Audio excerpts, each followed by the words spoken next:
का घेतल्या, काय विषय चर्चा होती? दर 2-3 महिन्यांनी पुणे म्युनिसिपल कॉर्पोरेशन, जिल्हा परिषद, कलेक्टर ऑफिस, PMRDA, वीज अशी सगळ्याच 1 महिना 2 महिना ज्याप्रमाणे कामं निघतात किंवा अडचणी येतात त्याच्यासाठी रेग्युलरली या मीटिंग्स आम्ही घेतो मतदारसंघाच्या बद्दल. आणि तिथले माझे सगळे सहकारी जे रोज फील्डवर असतात ते साधारणपणे येऊन काय अडचणी आहेत हे प्रश्न आम्ही एकत्रपणे मांडतो.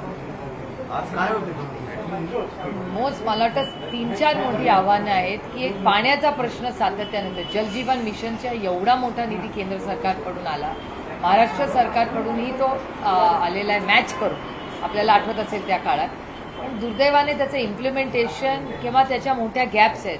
जवळपास 70-80% जलजीवन मिशनची कामं ही अर्धवट राहिलेली आहेत किंवा जर झाली आहेत पूर्ण तर त्याचा दर्जा चांगला नाही आहे. आणि त्याच्यामुळे त्या सगळ्याचा रिव्ह्यू घ्यावा असं मी CR पाटलांना केंद्रातही विनंती केली होती. आणि मी CR पाटलांचे जाहीर आभार मानते की ते केंद्रातले मंत्री असताना त्यांनी आम्हाला सगळ्यांना शब्द दिलाय की याचा इम्प्लिमेंटेशनचा जिथे जिथे आम्हाला वाटत आहेत की अडचणी झाल्या आहेत किंवा काही चुकीचं काम झालेलं आहे किंवा दर्जा चांगला नाही आहे ती इन्क्वायरी लावतील. त्याप्रमाणे ते सगळ्याचा फॉलोअप घेण्यासाठी आम्ही सगळ्या दिले. दौंडमध्ये असेल, खडकवासला, मुळशी, म्हणजे बारामती लोकसभा मतदारसंघात प्रत्येक तालुक्यात हे प्रॉब्लेम्स आम्हाला दिसत आहेत. शाळेच्या काही खोल्या आहेत, शिक्षकांच्या जागा रिक्त आहेत, अनेक ठिकाणी घनकचराचे काही इश्यूज आहेत, काही अंगणवाड्या असतील, स्मशानभूमी असतील, या सगळ्याचा आढावा घेण्यासाठी आम्ही आलो होतो. आणि जिथे नाही आहेत तिथे सुधारणा करा आणि जिथे शाळेच्या ज्या सगळ्या ज्या खोल्या आहेत ज्या अगदी वाईट दर्जाच्या झालेल्या आहेत इतक्या वर्षात तर त्या सगळ्या रिपेअर करा अशी मागणी सगळ्यांची. नेपाळमध्ये अनेक महाराष्ट्रातील पर्यटक अडकलेले आहेत, त्यांना आणण्याच्या अजून हालचाली दिसत नाही, परिस्थिती गंभीर होत आहे. हो, याच्यासाठी मी स्वतः MEAलाही विनंती केलेली आहे. आम्ही सगळे मिळून फॉलोअप करतोय. महाराष्ट्रात भारतातून अनेक भागातून लोक आज नेपाळमध्ये अडकलेले ते सुरक्षित परत यावे याच्यासाठी सगळ्याच पातळीवर आम्ही प्रयत्न करतोय. आणि मिनिस्ट्री ऑफ एक्सटर्नल अफेअर्सलाही आम्ही सगळ्यांनी विनंती केलेली आहे. आणि तिथले काही आमच्या सगळ्यांचेच ओळखीचे लोक आहेत, कारण का अनेक वर्ष नेपाळचे आणि भारताचे संबंध अतिशय चांगले राहिले. अनेक तिथले लोक आहेत जे भारतात काही कामासाठी येतात, शिक्षणासाठी येतात आणि आपलेही लोक तिकडे अनेक वेळा जातात पर्यटनासाठी, दर्शन घेण्यासाठी. त्याच्यामुळे तिथे खूप कौटुंबिक संबंध आमच्या अनेक लोकांशी तिथे आहेत. त्यामुळे त्या सगळ्यांशी आम्ही चर्चेत आहोत की काही बस करता येतील का, काही गाड्या करून करता येतील का, कसं लोकांना तिथे सुरक्षित भारतीय लोकांना परत आणता येईल. आणि शांतता ही नेपाळमध्ये कशी होईल ह्याच्यासाठीही आपल्याला आठवत असेल की राष्ट्रवादी काँग्रेस पक्षामध्ये अनेक असे खासदार राहिलेले, त्यांचे फार चांगले संबंध नेपाळबरोबर राहिले. DP त्रिपाठीजी जे आज दुर्दैवाने हयात नाही, पण DP त्रिपाठीजींनी भारत आणि नेपाळच्या मैत्रीसाठी खूप मोठं योगदान दिलं. म्हणजे आपले जेव्हा प्रधानमंत्री नेपाळला जायचे तेव्हा DP त्रिपाठींना आवर्जून नेपाळचं सरकार बोलवून घ्यायचं Tier 2, Tier 3 टॉकसाठी. त्यामुळे अशी ही नाती राहिलेली आहेत. त्यामुळे त्यांच्याही थ्रू आम्ही प्रयत्न करतोय की सुरक्षितपणे तिथेही सुरक्षित आपले जे काही लोक तिथे राहतात ते राहावे, कारण का अनेक भारतीय खूप मोठा व्यवसाय करण्यासाठीही नेपाळमध्ये राहतात. आरक्षणावरून खरं तर ओबीसी मराठामध्ये खूप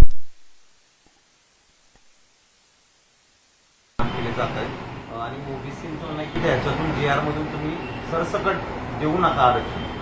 उलट या सगळ्या प्रश्नांची उत्तरं माननीय मुख्यमंत्र्यांना हा प्रश्न विचारला तर जास्ती योग्य राहील.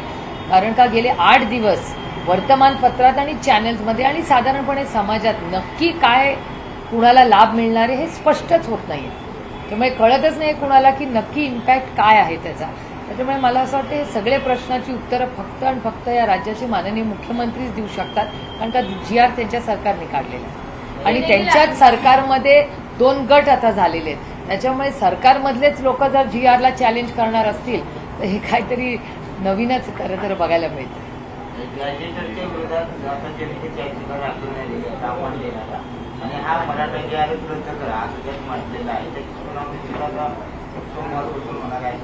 नाही, ह्या सगळ्याची उत्तरं सरकारने दिला पाहिजेत.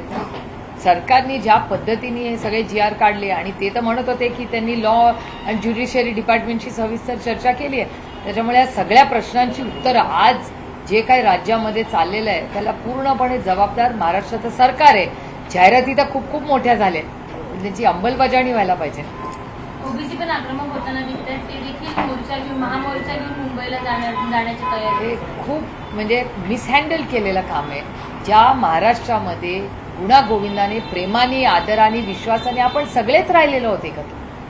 पण ह्या काही लोकांच्या काही स्टेटमेंट्स असतील किंवा सगळ्यांची चर्चा न, मी अनेक वेळा विनंती केलेली आहे महाराष्ट्राच्या सरकारला की तुम्ही ऑल पार्टी मीटिंग बोलवा, सगळ्यांना कॉन्फिडन्समध्ये घ्या, आमची बोलायची मदत करायची तयारी आहे.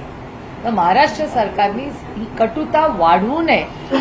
हा खूप आदरणीय कैलासवासी यशवंतराव चव्हाणांच्या स्वप्नातला महाराष्ट्र, छत्रपतींचा महाराष्ट्र, शाहू फुले आंबेडकरांचा महाराष्ट्र आणि शांतता प्रिय हा महाराष्ट्र. पण प्रत्येक गोष्टीला हे दुर्दैव आहे की सगळ्यांना आंदोलन, कोर्ट कचेऱ्या केल्याशिवाय या सरकारमध्ये न्यायच मिळत नाही. पण विरोधकांनी सत्ताधाऱ्यांनी सुद्धा मनोज जरांगेंच्या आंदोलनाला पाठिंबा दिला, त्याचं श्रेय घेतलं, मराठ्यांना न्याय मिळेल असं म्हटलं. मात्र त्या दोन्ही इश्यू जे आहेत ते तयार झाले. सरकार इतकी जबाबदारी तुमची आहे कारण तुम्ही तिथं पाठिंब्याला गेला होता. नाही, आम्ही विपक्ष आहोत. निर्णय कोणी घेतला? GR काढायचा अधिकार तुम्ही नाही ना. तुम्ही मतदान दिलं असतं तर GR आम्ही खुशी खुशी चांगले काढले असते, कुठली कटुता न आणता. GR कोणी काढला? जबाबदारी विरोधी पक्षाची नसते सर. जे सत्तेमध्ये असतात त्यांनी जबाबदारी घ्यायची असती, म्हणून तर ते सत्ताधारी आहेत. विरोधकांना कसं धरता तुम्ही? आम्ही विपक्ष आहोत. एका सशक्त लोकतंत्रामध्ये विपक्षचा अधिकार असतो विरोध करून ज्या चुकीच्या गोष्टी असतात त्यांना सरकारला जाब विचारणं. निर्णय घ्यायचा अधिकार आम्हाला नसतो एका सशक्त लोकशाहीमध्ये. सशक्त लोकशाहीमध्ये अधिकार घ्यायचा निर्णय हा फक्त आणि फक्त सरकारला असतो. GR आम्ही नाही काढलेला, GR सरकारने काढला. त्यामुळे सरकारला उत्तरं द्यावी लागतात. ठाकरे बंधूंमध्ये 2.5 तास चर्चा झाली. आगामी निवडणूक तुम्ही कशाला घड्याळ लावून बसलाय? किती वेळ चर्चा होत करताय? करू द्या ना मनमोकळी चर्चा. वाटाघाटीची चर्चा झाली. चंद्रकांत खैरेंचं एक वक्तव्य आलंय की महाविकास आघाडी कुठली तरी चालेल पण दोन्ही भावी एकत्र आले पाहिजे. तुम्हाला खरं एक सांगू का? तुम्ही वयाने खूप लहान आहात, त्याच्यामुळे तुम्ही शाळेत असाल, पण काँग्रेस आणि राष्ट्रवादीची जेव्हा आघाडी होती ना तेव्हा सगळ्या इलेक्शन आम्ही वेगळे लढायचो. विचार आहे, सगळे लढलेले आहेत. आम्ही जिल्हा परिषद, कॉर्पोरेशन, काँग्रेस आणि आम्ही वेगळेच लढायचो. कधी एक लढलोय? आप्पासाहेबांना विचारा. आप्पा बोला, कधीच नाही. स्थानिक स्वराज्याच्या सगळ्या इलेक्शन राष्ट्रवादी काँग्रेस एक होती तेव्हा आणि काँग्रेस आम्ही वेगळे वेगळेच लढायचो. स्थानिक लोक निर्णय घ्यायचे, इथे आघाडी करायची, इथे जिल्हा तर सोडा, तालुक्याला हे लोक निर्णय घ्यायचे. आप्पासाहेब ठरवणार की दौंडमध्ये कोण आघाडी कोणाची करायची, कारण का स्थानिक वेगळं असते परिस्थिती आणि ही सगळ्यांकडे आहे, फक्त आमच्याकडे नाही. बघूया ना काय होतं. एवढी घाई कशाला? महाविकास आघाडीला अडचण वाटते ही काहीतरी? कशाची अडचण? असं होत नाही ना. जसं इलेक्शन होईल चर्चा होतील, घाई काय आपल्याला? चर्चा तर होऊ द्या. काल वरटीवर साहेब याच्या संदर्भात म्हणले की आम्ही राज ठाकरे जर आमच्यासोबत येणार असतील तर आम्ही हायकमांडशी बोलू. तर त्याच्यावर मी कसं काय बोलणार? लोकशाही आहे आमच्याकडून तरी, त्यामुळे कोणी काय बोलायचा आपल्याला अधिकार. तुम्ही राज ठाकरेंना सोबत घेणार आहात? तो फक्त नाही, आमचा जो निर्णय असेल तो एकत्र चर्चेतून नेतो ना आम्ही. आमची एकल्ली काम नसतं, सगळ्यांची चर्चा करून आम्ही बोलतो. त्याच्यामुळे तुम्ही बघितलं असेल परवा काँग्रेसचे सगळे लोक उद्धवजींना जाऊन भेटून आले, नंतर उद्धवजी आणि राजजींची काल मीटिंग झाली. म्हणजे एका सशक्त लोकशाहीमध्ये चर्चा तर झालीच पाहिजे ना, चर्चेतूनच मार्ग निघतात. बिहारमध्ये विशेष मतदार यादीचं राष्ट्रवादी म्हणून तुमची काय भूमिका असेल? आमची भूमिका अशी आहे की महाराष्ट्राच्या हिताचं जे असेल आणि आमच्या समविचारी पक्षांबरोबर आम्ही नेहमीच आमच्या विचारधारेबरोबर एकत्र काम करायची आमची सगळ्यांचीच भूमिका आहे. कारण का आमच्यासाठी देश पहिला, मग राज्य, मग पक्ष आणि मग कुटुंब. त्याच्यामुळे आम्ही देशाच्या, राज्याच्या, पक्षाच्या हितून या ऑर्डरमध्ये आम्ही काम करतो. त्यामुळे देशाच्या आणि राज्याच्या जे हिताचं असेल याच्यासाठीच आम्ही इथं एकत्र आहोत. राज बिहारमध्ये ठाकरेंचं विशेष स्वागत होईल असं वाटतं? नाही, आम्ही समविचारी जे आहेत एकत्र काम करायला चांगलीच गोष्ट आहे ना. बिहारमध्ये विशेष पडताळणी झाली आहे मतदार यादीची आणि तशीच महाराष्ट्रात आणि देशभरात घेण्याची तयारी आता दिसून येते. यांनी काय करतात? नाही, आम्ही स्वागत करतो. आमचं म्हणणं आहे पारदर्शकच कारभार झाला पाहिजे ना. कशाला कुणाची नावं 4 ठिकाणी 8 ठिकाणी, कोणी नाहीच, एका घरात 800 लोक राहत आहेत, कुठलीही पद्धत. त्याच्यामुळे जर कोणीही एखादी संस्था असेल किंवा देशात असेल तर पारदर्शकता येत असेल तर त्याचं आपण सगळ्यांनीच स्वागत केलं. आणि नेपाळ प्रकरणावर भाजपने आदेश काढलेला आहे की मंत्री, खासदार कोणीही बोलायचं नाही असं त्यांनी सूचना दिलेल्या आहे. भाजप त्याकडे गांभीर्य यांनी बदलत नाही असं वाटतं? नाही, त्याचं काहीतरी कारण असेल ना का बोलत नाहीयेत. तुम्ही व्हिडिओज बघताय काय येत आहेत ते खूप चिंताजनक आहे. आणि आपलं काय झालंय, जिओ पॉलिटिकली आपण जिथे बसलेलं म्हणजे भारतमध्ये आहे, आपला श्रीलंका, बांगलादेश, नेपाळ, पाकिस्तान, तुम्ही बघा ना आपली काय परिस्थिती आहे. त्याच्यामुळे आज भारताने खूप, आणि तुम्हाला आठवत असेल ऑपरेशन सिंदूरच्या वेळेस आम्ही ताकदीने प्रधानमंत्र्यांबरोबर या देशाच्या हितासाठी आम्ही सगळे एकत्र बनलेलो. त्याच्यामुळे जेव्हा नॅशनल इश्यूज येतात त्याच्याबद्दल आम्ही म्हणजे आम्हीही म्हणजे राष्ट्रवादी काँग्रेस पक्ष हा पहिला पक्ष होता आणि आदरणीय पवार साहेबांनी पहिलं स्टेटमेंट केलं होतं विपक्षातून, म्हणजे विरोधी पक्षातून, की जेव्हा ऑपरेशन सिंदूर झालं किंवा पेहलगामवर अटॅक झाला की ताकदीने आमचा पक्ष देशाच्या हितासाठी प्रधानमंत्र्यांच्या मागे तुम्ही जो निर्णय घ्याल त्याला, आणि त्याच्यानंतर लगेच काँग्रेसनी पण तीच लाईन घेतली. त्याच्यामुळे पूर्ण विरोधी पक्ष ऑपरेशन सिंदूरच्या वेळी हा नॅशनल इश्यू आहे, हा आतंकवादी हमला आहे म्हणून सरकारच्या बरोबर ताकदीने उभं राहिले. ऑपरेशन सिंदूर जो आहे, महादेव जानकर म्हणतात की संधी मिळाली तर महाविकास आघाडीसोबत जाऊ. स्वागत करू ना आम्ही. नाही, ऑपरेशन सिंदूर आधुनिक ऑपरेशन सुरू आहे, मात्र भारत पाकिस्तान सामना होणार आहे, तर त्याच्यावर याचिका दाखल केली होती की तो सामना होणार आहे. कोर्टाने ती याचिका फेटाळली आहे. कसं बघतं नाही सामना? भारत सरकारची लाईन क्लिअर असली पाहिजे. आमच्या सगळ्यांचंच तेच मत आहे की एकदा जे काय, म्हणजे एकीकडे तुम्ही म्हणता पाणी आणि रक्त, ती लाईन होती त्यांची ना, खून और पाणी एक साथ नाही बह सकता, एक आपण सगळ्यांनीच ऐकलेले आहे ते लाईन्स. त्याच्यामुळे भारत सरकारने एक स्टँड घेतला पाहिजे आणि त्या स्टँडवर त्यांनी राहिलं पाहिजे, कारण का आपण सिग्नल काय देतो देश जगाला. त्यामुळे जर त्यांना काही डायलॉग्स ठेवायचे असतील तर ते सांगावं आम्हाला पार्लमेंटला आणि देशाला, त्याच्यावर चर्चासत्र घ्यावं. याला जोडून प्रश्न आहे. संजय राऊतांनी यावर ट्विट केलंय आणि त्यांनी सरकारच्या भूमिकेला विरोध केलाय की अबुधाबीमध्ये जो मॅच होत असेल तुम्ही तिकडे म्हणता ऑपरेशन सिंदूर अजून चालू आहे, संपलेलं नाही. करेक्ट. आणि दुसऱ्या बाजूला जशी मॅच केली जात असेल तर शिवसेना युबीटी यांच्या वतीने संजय राऊतांनी ट्विट केलंय की त्यांचा स्पष्ट याला विरोध आहे. तर नक्की राष्ट्रवादीचे सगळे संदर्भ भूमिका आहे. नाही, मला असं वाटतं आम्ही काँग्रेसशीही चर्चा करू, कारण का आम्हाला केंद्र सरकार मिक्स सिग्नल देतं. म्हणजे मी स्वतः अनेक मीटिंग्सला गेलेले आहे तेव्हा ते म्हणायचं water and blood cannot flow together. तर मग जिथे पाणी, जी आपली दैनंदिन रोजची गोष्ट आहे प्रत्येक माणुसकीची, तिथे तुम्ही नाही म्हणताय पाणी सोडायला, तर जिथे पाणी आणि ब्लड कॅनॉट फ्लो टुगेदर, मग ही क्रिकेट मॅच कुठून आली? काही विषयच येत नाही ना. मग भारत सरकारने त्यांचा स्टँड बदलला असेल तर त्याच्याबद्दल भारत सरकारने क्लॅरिफिकेशन दिलं पाहिजे की नक्की काय भारताचं धोरण आहे. आणि मी विचारणार आहे भारत सरकारला, कारण का आम्ही ऑपरेशन सिंदूरला देशाच्या हितासाठी आतंकवादाच्या विरोधात ताकदीने आम्ही उतरलो आणि भारत म्हणून, एक भारतीय म्हणून आम्ही एकत्र लढलो. किंवा पक्ष नाही, विचारधारा नाही, सगळं बाजूला आपल्या देशाच्या हितासाठी एक राहील. तर एकीकडे देश पातळीवर आपण एकत्र असताना हा स्टँड बदललाय का याचं उत्तर भारत सरकारने द्यायला लागेल. आणि हा प्रश्न मी विचारीन भारत सरकारला की नक्की स्टँड काय. नाही, माझं म्हणणं आहे की स्टँड बदललाय का, कारण का हा फॉरेन पॉलिसीचा इश्यू आहे. जेव्हा फॉरेन पॉलिसीचा इश्यू येतो, मी तुम्हाला नेहमी सांगते की फॉरेन पॉलिसीच्या बाबतीत आम्ही थोडंसं सगळे सांभाळून एवढ्यासाठीच बोलतो. याचं कारण असं की तो देशाचा विषय. तुम्ही आज हा प्रश्न मला विचारलाय, मी आजच MEAला विचारीन की बाबा what is the policy of government of India. आम्ही ताकदीने तुमच्याबरोबर या आतंकवादी हमल्याच्या विरोधात आम्ही ताकदीने उभं राहिलो, मग तुम्ही डायल्यूट केलाय का तुमचा स्टँड?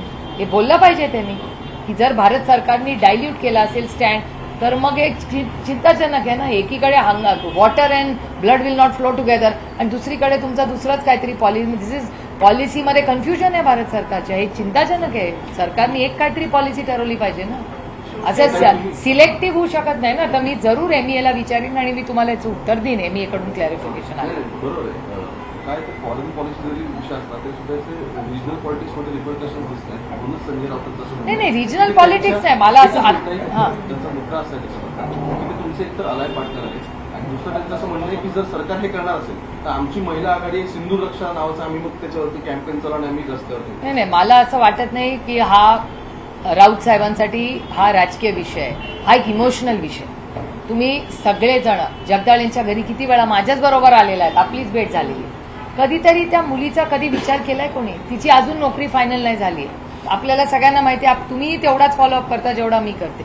तो काय आपण राजकारण म्हणून करत नाही, माणुसकीच्या नात्याने करतो. त्या घरात तिचे वडील नाहीत, याचं दुःख रोज आहे. म्हणजे त्यांची आई मी कधीच विसरणार नाही.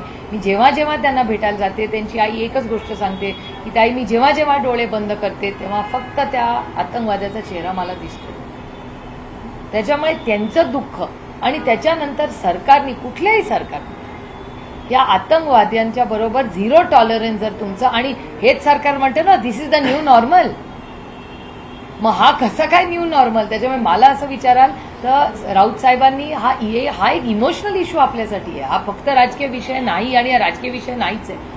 मी जरूर राऊत साहेबांनाही फोन करून विचारेन, कारण का राऊत साहेबांचा जो स्टँड आहे तो एक माणुसकीचा स्टँड आहे. एकीकडे तुम्ही पाणी सोडणार नाही म्हणता आणि दुसरीकडे क्रिकेट खेळायला हो म्हणता. मग blood and water will not flow together, मग how will cricket play together? हा प्रश्न येतोच ना. त्यामुळे हा गांभीर्याने विचारला आणि उगाच मला फक्त सरकारवर टीका करायची नाही, पण मला गांभीर्याने हा प्रश्न विचारायचा आहे.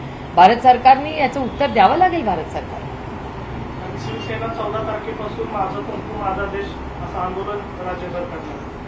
नाही, कारण का तुम्हाला आठवत असेल ऑपरेशन सिंदूरच्या वेळेस केवढी मोठी कॉन्ट्रोवर्सी झाली. ते बघा, सिंदूर आमच्यासाठी काय ती टॅगलाईन नाहीये. प्रत्येक भारतीय किंवा कुठलीही जगातली महिला असेल म्हणजे त्यांच्याकडे कुंकू नाही दुसरं काहीतरी असू शकतं. त्या खूप इमोशनल गोष्टी असतात आम्हाला, आणि ज्या 26 कुटुंबांनी त्यांच्या घरातले करते पुरुष कमवले त्यांच्या दुःखाचा विचार कोणीतरी केला पाहिजे ना. इतका असंवेदनशील असून कसं तरी काही राजकीय नेत्यांचं म्हणणं की नेपाळमध्ये जी आता परिस्थिती उद्भवली की कदाचित देशामध्ये आपलेही तसे काहीशे लोकांचा म्हणजे जे बेरोजगारी असेल किंवा इतर अनेक प्रश्न असेल की त्याची उद्भवू शकते. काय वाटते सगळ्याच्या? कसं आहे, मी पहिल्यांदाच पाहिलं तुमच्याच चॅनलवर दाखवलं की धाराशिवमध्ये काल एका हायवेवर झालं. तर मी तर आप्पासाहेबांना फोन केला. मला वाटलं हे आपल्या इथल्या कुठल्या हायवेवर होतोय का, की कारण का तसाच रस्ता आमच्याकडे दौंड इंदापूरला कनेक्ट होताना भिगवणला आहे दौंडवरनं जाताना. तर धाराशिवचा तो होता. नंतर क्लॅरिफिकेशन आलं त्याचं तुमच्याच चॅनलवर की दिवसा ढवळ्या लुटले जात आहेत ट्रक. हे शॉकिंग आहे. महाराष्ट्रात कधी पाहिलंय का आपण? क्राईम सगळीकडे वाढलाय. आजच कुठेतरी पाहिलं सकाळीच येताना मी टीव्हीवर कुठल्या तरी चॅनलवर की कोणीतरी कोयता घेऊन गेला आणि दुकानच फोडली.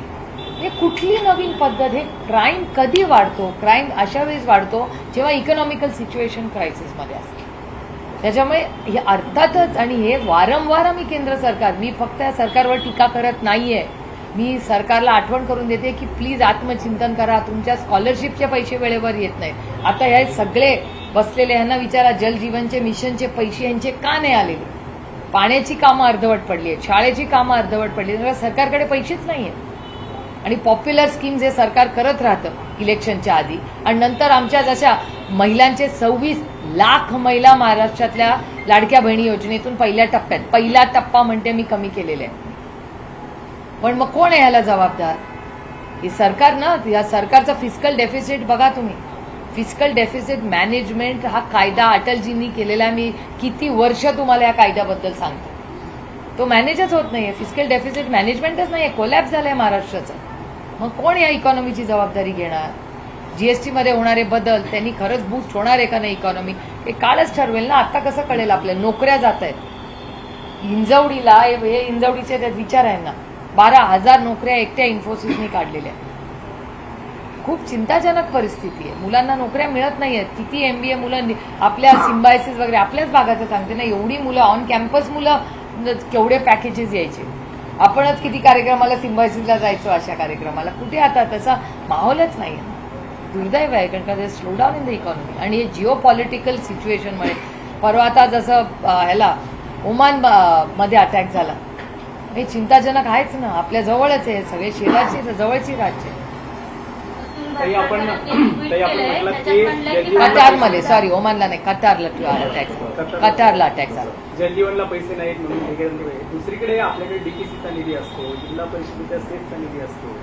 तर याच्याबद्दल काही ठराविक आमदार आहेत, ठराविक लोकप्रतिनिधी आहेत, हेच पैसे आणि त्यांची कामं मंजूर होत आहेत. तर प्रशासकीय राजवटीत आपल्याला तरी विश्वासात घेतलं जातंय का? नाही, एक तर महाराष्ट्र सरकारची काम करायची पद्धत वेगळी आणि केंद्र सरकारची वेगळी.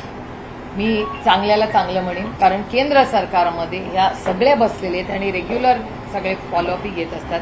केंद्र सरकारमध्ये कधीही विरोधात आम्ही आहोत म्हणून कामं होत नाहीत असं होत नाही. गडकरी साहेब असतील, रेल्वे मंत्रालय असतील, आमचे काही स्टॉपेजेसवर वाद असतील की बाबा ही स्टॉप ट्रेन थांबवा, मग ते नाही म्हणतात वगैरे अशा गोष्टी. पण इन्फ्रास्ट्रक्चरच्या बाबतीत किंवा जलजीवन मिशनचे पैसे असतील, आम्हाला कधीही केंद्र सरकारमधला एकही मंत्री नाही म्हणत नाही. आणि पैसे नसतील डिपार्टमेंटकडे तर सांगतात आम्हाला आता बजेट नाहीये, ही आमची अडचण आहे. म्हणून मला कमी करून दुसऱ्याला देतात असं होत नाही केंद्र सरकारमध्ये. आणि खूप मी म्हणजे जड अंतःकरणातून म्हणते की महाराष्ट्रामध्ये एक नवीन कल्चर आलेलं आहे जे खूप वेदना देणार आहे. शेवटी आम्हीही लोकप्रतिनिधी आहोत. आम्हाला ह्याच लोकांनी निवडून दिलंय. आम्ही विरोधी पक्षात आहोत म्हणून तुम्ही आम्हाला निधी देणार नाही. आणि जे सत्तेमध्ये आहेत आणि जे कदाचित सत्तेमध्ये आत्ता तुमच्या बरोबर आले पण तुमच्या विचारधारेचे नाही, ते सोयीप्रमाणे आता तुमच्या बरोबर आहे, मग ह्या राजकारणाला अर्थ काय राहिला? मग ती कॉन्ट्रॅक्टरीच झाली. मग कसलं ते राजकारण? हे दुर्दैव आहे की अस्वस्थ करणारी परिस्थिती महाराष्ट्रात आली. म्हणजे अशा वेळी सगळेच जर सत्तेमध्ये जायला लागले तर ह्या राजकारणाला, विचारधारेला काही अर्थच राहणार. अतुल ही भातखळकरांनी ही एक राज्यातली ट्विट स्थिती केलंय. झाली, ही देशातली स्थिती. पण पुणे जिल्ह्यातल्या स्थितीबद्दल आपण काय सांगा, कारण इथे पण प्रशासक राजवट आहे. नाही, आम्हाला म्हणजे अमोलदादाचे माझे इश्यूज असतातच. सेस असेल, डीपीडीसी असेल. आता त्यांनी नवीन कायदे केलेत की डीपीडीसीतून आम्हाला खासदारांना पैसेच द्यायचे नाहीत. मग सेस आणि सेसचं उत्तर कुठलंच सरकार देत नाही, कारण का सेस कलेक्ट केला जातो तो नक्की कुठे जातो त्याचं उत्तर खरंच आम्हाला मिळतच नाही. त्याच्यामुळे दुर्दैव आहे की असं कधी नव्हतं. एक काळ असा होता की विरोधक होता त्याला तेवढेच पैसे दिले जायचे जेवढे सत्तेतल्याला द्यायचे. असं कधीच असं झालं नाही. पण हे नवीन कल्चर आले आता दुर्दैवाने महाराष्ट्रात. पण हे महाराष्ट्राची ही म्हणजे अनेक वर्ष आम्ही सत्तेत राहिलो पण आम्ही कधी विरोधकांना नाही म्हणलं. मोहन भागवतांचा आज वाढदिवस, शुभेच्छा. जिओ हजारो साल साल के दिनों 50. पंतप्रधान नरेंद्र मोदींनी मोहन भागवतांचं कौतुक केलेलं आहे. मात्र गेल्या काही दिवसापासून त्यांच्या वयावरून सुद्धा संघ आणि भाजपात तो त्यांचा अंतर्गत प्रश्न आहे. मी माझ्यापेक्षा वयानी किंवा पदानी आणि वयानी मोठ्या माणसांबद्दल कधीही काही बोलत नाही. आपण आपल्याला आपल्या वयाला आपल्या जबाबदाऱ्यांमधल्या चौकटीतच बोलत. अतुल असे माझ्यावर झालेले भातखळकरांनी संस्कार आहेत. एक ट्विट केलंय आणि त्यांनी विरोधकांवर निशाणा साधलाय. ते म्हणतात भारतात सुद्धा जनता विरोधी पक्षाच्या देशविरोधी कारवायांना प्रचंड वैतागलेली आहे. जनतेच्या विरोधी पक्षाच्या विरोधात नेपाळसारखा उद्रेक विरोधकांमुळे भारतात होऊ शकतो. बघा, एक लोकशाही आहे. सत्तेमधलं काहीतरी पॉझिटिव्ह बोललं असतं तर मी त्याचं मनापासून स्वागत केलं असतं. काही झालं तरी शेवटी चूक आमचीच असते. विरोध एवढं मोठं तुम्हाला मॅन्डेट फ्रॉम गल्ली टू दिल्ली सगळं त्यांचं सरकार असताना सगळी टीका आमच्यावरच असते. हे खूप गमतीशीर आहे. विरोधकांनी भ्रष्टाचार, परिवारवाद आणि वारंवार खोटं बोलणं हे देखील आवडतं घ्यावं असंही त्यांचं म्हणणं आहे. बरोबर आहे त्यांचं. परिवारवाद सगळा आमच्याचकडे आहे ना. भारतीय जनता पक्ष आणि त्यांच्या मित्रपक्षात परिवारवाद नाहीच आहे ते पण. आणि भ्रष्टाचाराचं बरोबर आहे. आमच्याकडे वॉशिंग मशीन नाहीये. वॉशिंग मशीन फक्त त्यांच्याकडेच आहे. त्याच्यामुळे त्यांच्याकडच्या वॉशिंग मशीन मधून भ्रष्टाचार निघतो.